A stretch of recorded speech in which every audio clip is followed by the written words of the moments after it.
পৃথিবীতে একজন মহিলাকে, একজন মানুষকে আল্লাহ সালাম দিয়েছেন, তিনি আমি বলেন। রাসূল সাল্লাল্লাহু আলাইহি ওয়াসাল্লাম বলছেন যে আমাকে জিবরিল আমিন বলছেন, জিবরিল বলছেন আমাকে আল্লাহ বলছেন, ওই যে খাদিজা আসছে দেখো, সাথে পানি আছে, খাবার আছে, তরকারি আছে, গায়ে হীরা। আমি যখন উঠেছিলাম 13 সালে 45 মিনিট 42 মিনিট সময় লাগছিল। আমার আব্বার সাথে ছিলেন। এই পাহাড়ের উপরে উঠে সবচেয়ে সম্ভ্রান্ত পরিবারের মহিলা, সবচেয়ে সুন্দরী, আমি তথ্য দেখে আশ্চর্য হলাম যে খাদিজা রাদিয়াল্লাহু আনহার মতো সুন্দরী নারী তখন আরবের উপরে ছিল না। এত সুন্দরী এবং সবচেয়ে সম্পদশালী, সবচেয়ে প্রভাবশালী একজন নারী, তিনি তার স্বামীর জন্য 6 মাস বাসা থেকে খাবার টেনেছেন। কখন আল্লাহ রাসূল নিজে যে নিয়ে আসতেন। এই সম্ভ্রান্ত দিনদার সুন্দরী মহিলা নিয়ে আসছেন খাবার তার জন্য।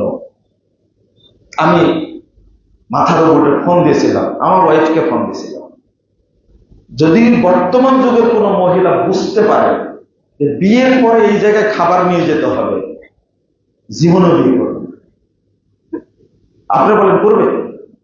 ওই জায়গায় কিভাবে নিয়ে আসছেন? যখন নিয়ে আসছেন দেখেন স্বামীর খেদমতের কারণে কি মর্যাদাটা আল্লাহ দুনিয়াতে দিয়েছেন। জিবরিল আমিনকে বলছেন আল্লাহ, জিবরিল বলো মুহাম্মদ কই যে খাদিজা আসছে, আমার পক্ষ থেকে যেন সালাম জানায় খাদিজা। আপনি দেখেন তো কোন পুরুষকে আল্লাহ সালাম দিয়েছেন কিনা? কোন পুরুষ কোন নবীকে সালাম দেন? একজন ব্যক্তিকে, এক মানুষকে সালাম দিয়েছেন, তিনি একজন মহিলা। খাদিজা রাদিয়াল্লাহু আনহা কত মর্যাদা। আর আপনার যে রূপ, বৃদ্ধ হলে খাদিজা রাদিয়াল্লাহু আনহা যতদিন বেঁচে ছিলেন ততদিন কোন স্ত্রী আর বিয়ে করেননি। মা আয়েশা রাদিয়াল্লাহু আনহা বলছেন আমার সবচেয়ে বেশি হিংসা লাগতো কথায় কথায় খাদিজা, কথায় কথায় খাদিজা।